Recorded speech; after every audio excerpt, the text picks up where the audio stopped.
को क्या कहा जाता है? त्रिभुज कहा जाता है। वैसे ही आपको क्या है? चतुर्भुज भी है। चतुर्भुज मतलब क्या होता है? चारों भुजाओं से घिरी हुई आकृति। यानी कि जैसे आपको मैंने आकृति बनाया, ये कैसा है? आपको एक चतुर्भुज है, चार भुजाएं हैं इसमें, और ये चारों भुजाओं से क्या है? घिरी हुई आकृति है, तो इसे क्या कहा जाएगा? चतुर्भुज कहा जाएगा। अब इसका अगर हम लोग नाम देना चाहे तो हम लोग नाम दे सकते हैं ABCD। इस तरह से हम लोग इसका क्या कर सकते हैं? नाम दे सकते हैं ABCD। तो अब आपको अगर जानकारी चाहिए तो इसमें आप देख रहे हैं कि सबसे पहले बात करते हैं हम लोग भुजाएं कितनी होती है। तो अगर आप देखेंगे तो ये भुजा AB हो गया, भुजा BC हो गया, भुजा CD हो गया, भुजा AD हो गया। ये इस तरह से हमारे इस चतुर्भुज में कितनी भुजाएं होती है? चार भुजाएं होती है। और अगर कोणों की बात किया जाए तो एक कोण, दो कोण, तीन कोण और ये चार कोण। इस तरह से टोटल चार कोण होते हैं। यानी कि चतुर्भुज नाम पड़ा है चतुर्भुज, यानी कि चार भुजाएं और चार कोण। और इसके बाद अगर हम लोग बात करते हैं संलग्न, क्योंकि अगर भुजाएं हम लोग समझ लिए चार भुजाएं होती हैं, चार कोण होते हैं, तो कितने आपको सम्मुख भुजाएं कौन कौन सी होती है, संलग्न भुजाएं कौन कौन सी होती हैं, और इसके बाद आपको सम्मुख भुजाएं, संलग्न भुजाएं, सम्मुख कोण, संलग्न कोण क्या होते हैं, इसके बारे में हम लोग क्या करेंगे? जानकारी पढ़ लेंगे। इसके बाद हम लोग सीखेंगे कि चतुर्भुज के प्रकार कौन कौन से होते हैं और उन सब की क्या क्या विशेषताएं होती है, इन सब के बारे में हम लोग क्या करेंगे? अध्ययन करेंगे।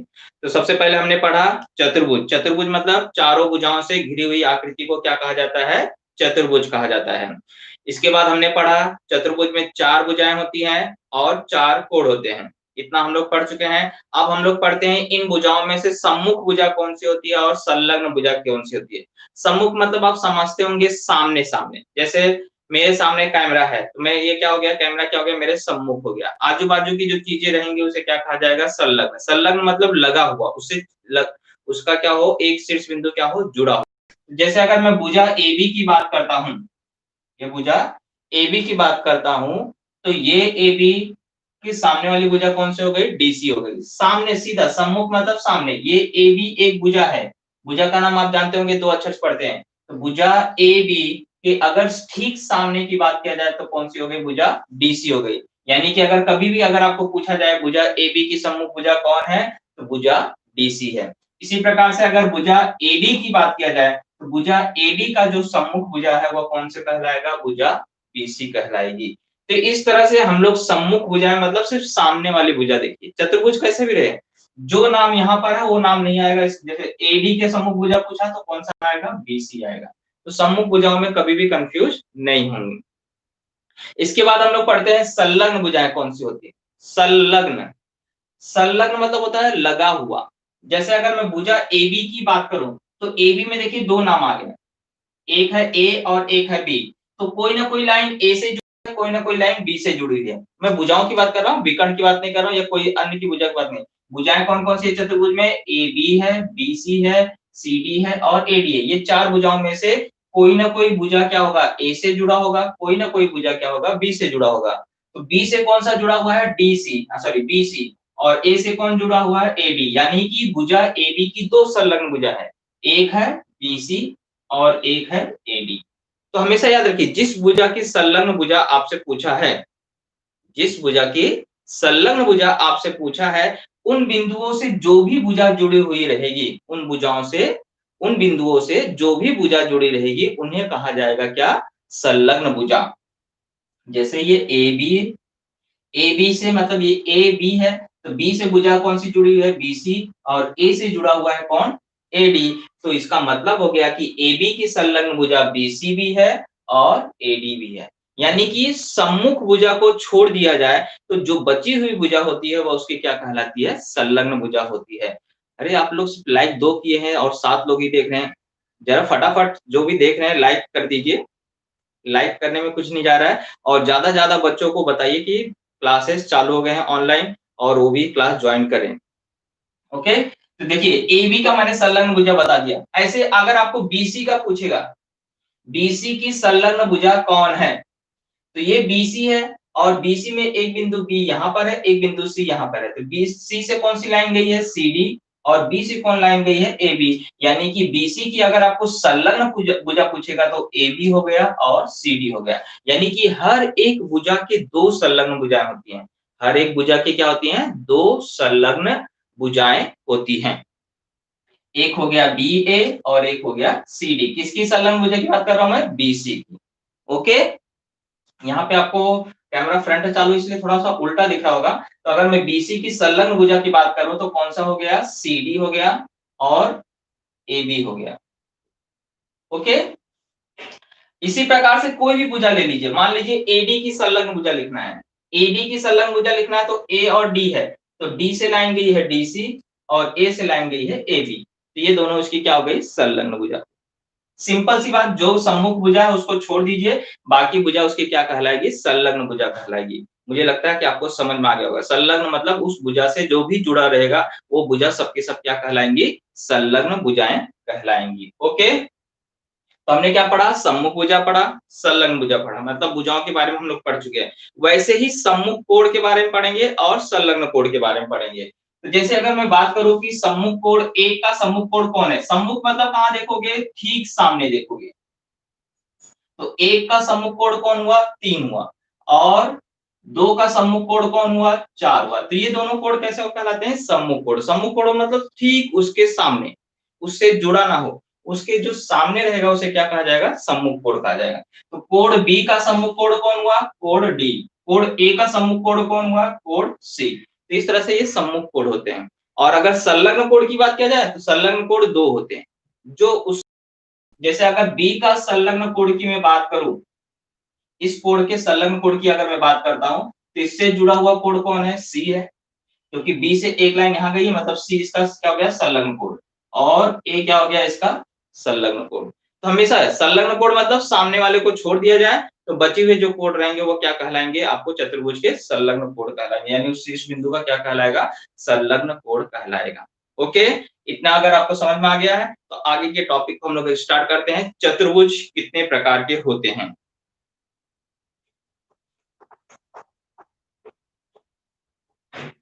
तो क्या पढ़ेंगे हम लोग, चतुर्भुज के प्रकार।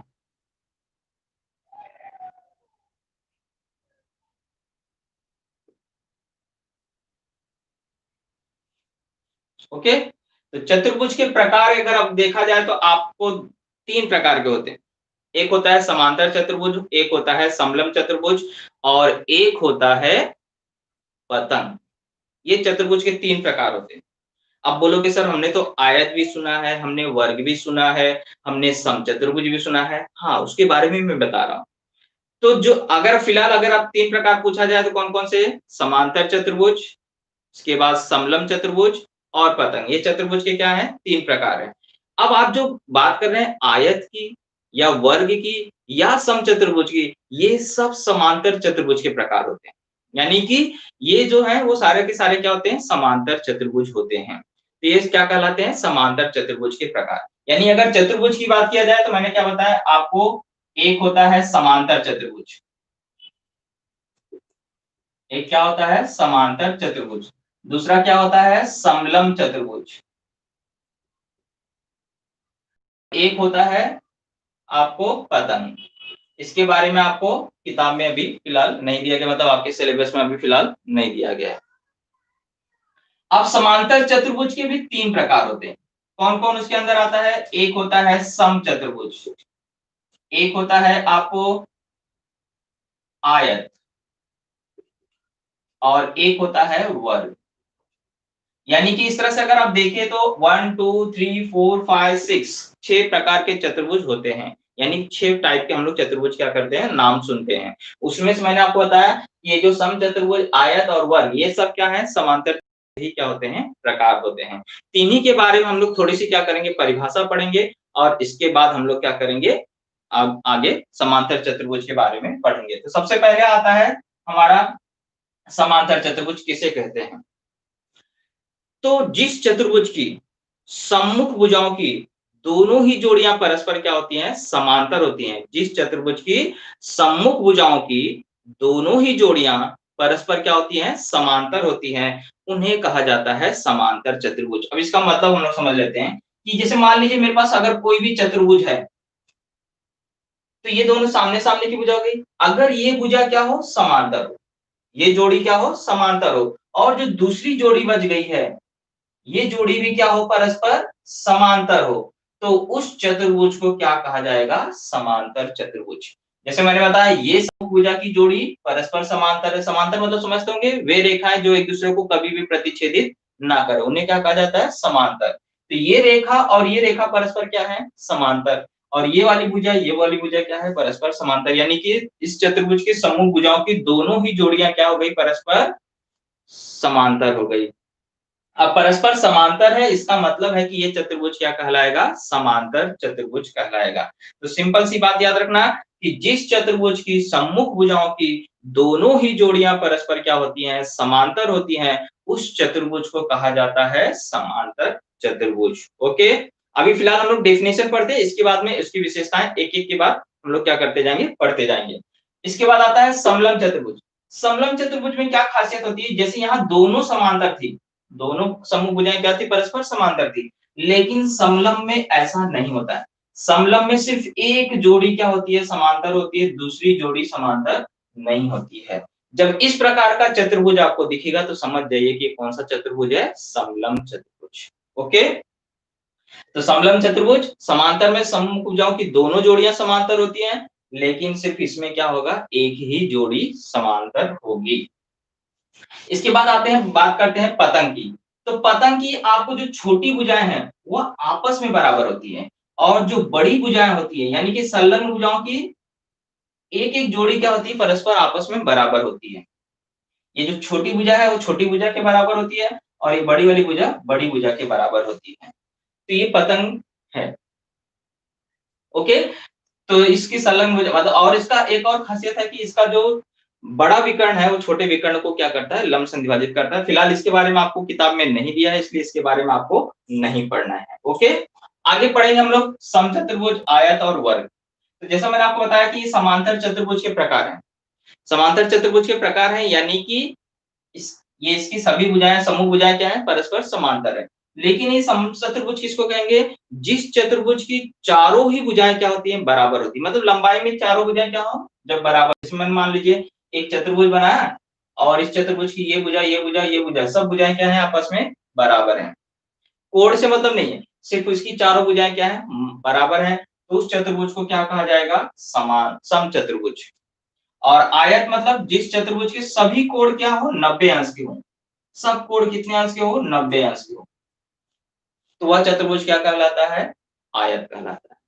और वर्ग यानी जिसकी चारों भुजाएं भी सर्वांग सम हो और प्रत्येक कोण क्या हो, 90 अंश का हो, वह चतुर्भुज क्या कहलाता है, वर्ग कहलाता है। तो एकदम क्लियर है, समचतुर्भुज मतलब चारों भुजाएं बराबर, आयत मतलब चारों कोण कितने अंश के हो, 90 अंश के हो, वर्ग मतलब चारों कोण 90 अंश के हो और चारों भुजाएं भी क्या हो, बराबर हो, तो उसे बोला जाता है वर्ग। तो ये क्या हो गया, वर्ग, ये क्या हो गया, समचतुर्भुज, और ये क्या हो गया, आयत।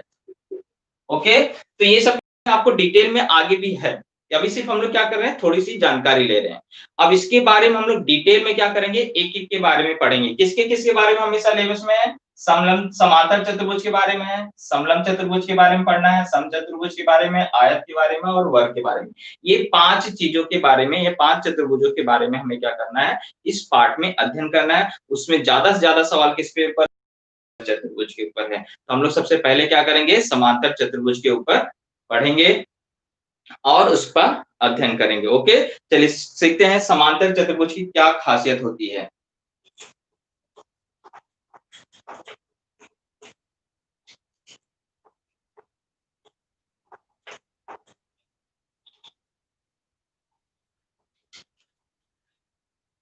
तो समांतर चतुर्भुज की परिभाषा मैं आपको बता चुका हूं, जिस चतुर्भुज की सम्मुख भुजाओं की दोनों ही जोड़ियां परस्पर क्या होती हैं, समांतर होती हैं, उस चतुर्भुज को ही क्या कहा जाता है, समांतर चतुर्भुज कहा जाता है। ये क्लियर हो गया है। अब इसके बाद इसकी क्या क्या विशेषताएं होती हैं उसके बारे में हम लोग पढ़ना है। ये विशेषताएं अगर आपको याद हो गई तो 5.1 एक्सरसाइज जो है वो बिल्कुल क्या होगा, सिंपल होगा। तो सबसे पहली विशेषता क्या होती है कि समांतर चतुर्भुज की जो सम्मुख भुजाएं होती हैं, जैसे मान लीजिए ये मेरा चतुर्भुज है, इसकी जो आमने सामने की भुजा है वो क्या होती हैं, बराबर होती हैं। चाहे ये भुजा की बात किया जाए, ये जोड़ी एक सम्मुख भुजा हो गई, ये दोनों आपस में क्या होंगी, बराबर होंगी। और ये ऊपर और नीचे वाली भुजा भी क्या होगी, आपस में बराबर होगी। तो पहली विशेषता क्या हो गई कि समांतर चतुर्भुज के सम्मुख भुजाएं क्या होती हैं, सर्वांग सम होती है। दूसरी विशेषता कि समांतर चतुर्भुज के जो सम्मुख कोण होते हैं वो भी आपस में बराबर होते हैं। यानी कि यहाँ का जो कोण है, ये वाला जो कोण है ये इसके बराबर होगा, और ये वाला जो कोण है ये इसके बराबर होगा। यानी कि सामने सामने के कोण क्या होते हैं, आपस में बराबर होते हैं। ओके, इसके बाद तीसरी खासियत क्या होती है, इसके जो विकर्ण होते हैं, जैसे आपको मैंने अभी बताया नहीं, चतुर्भुज में कितने विकर्ण होते हैं, 2 विकर्ण होते हैं। चतुर्भुज में कितने विकर्ण होते हैं, 2। ये जो सम्मुख भुजा, ये सम्मुख बिंदुओं को जो मिलाने वाला होता है इसको कहा जाता है विकर्ण। तो किसी भी चतुर्भुज में कितने विकर्ण होते हैं, 2 विकर्ण होते हैं। और ये दोनों विकर्ण एक दूसरे को क्या करते हैं, समद्विभाजित करने का काम करते हैं। यानी कि यहाँ जहां ये करते हैं ना, ये इसका क्या हो जाता है, मध्य बिंदु हो जाता है। और दूसरी भाषा में अगर बोलूं कि मैं अगर AC आपको 12 सेंटीमीटर है तो AM कितना हो जाएगा, 6, और CM भी कितना हो जाएगा, 6। और अगर BD की बात करूं, अगर ये 20 है तो ये कितना हो जाएगा, 10, और ये भी कितना हो जाएगा, 10। यानी दोनों आधे आधे हो जाते हैं। समद्विभाजित मतलब 2 समान भागों में बांट देता है। तो 3 खासियत अभी तक मैं बता चुका हूँ। चौथी खासियत क्या होती है, इसके जो संलग्न कोण होते हैं ना, उनका योगफल हमेशा 180 अंश होता है। कोई भी 2 संलग्न कोण ले लीजिए आजू बाजू के, उनका योगफल हमेशा कितना होगा, 180 अंश ही होगा। तो मैंने क्या खासियत बताई, उसको ध्यान से सुनिए कि सम्मुख भुजाएं बराबर होती हैं, सम्मुख कोण भी क्या होते हैं, बराबर होते हैं, विकर्ण जो होते हैं वह एक दूसरे को क्या करते हैं, समद्विभाजित करने का काम करते हैं, और इसके जो संलग्न कोण हैं, उन संलग्न कोणों का योगफल कितना होता है, 180 अंश होता है। तो ये 4 खासियत है समांतर चतुर्भुज की, और इन्हीं चारों खासियत के ऊपर हम लोग क्या करेंगे, प्रश्न संग्रह 5.1 को हल करेंगे, जो कि अगला लेक्चर में हम लोग हल करेंगे। फिलहाल अभी हमें सिर्फ मेरा पहला ट्रायल था लाइव वीडियो कैसे बनता है, इसलिए मैंने आपको यहाँ पे देखा कि अभी फिलहाल आपको ये बोर्ड पे थोड़ा उल्टा दिख रहा होगा, इस पे हम लोग ध्यान देंगे कि इसको किस प्रकार से सीधा किया जा सकता है। तब तक फिलहाल आप लोग को क्या करना है, समांतर चतुर्भुज की जितनी खासियत है उन खासियत को याद रखना है, और इसके बाद का कल का लाइव लेक्चर कितने बजे होगा मैं वो आपको व्हाट्सएप पे बता दूंगा, या आपको मैं मैसेज डाल दूंगा। ओके, तब तक के लिए बाय, टेक केयर।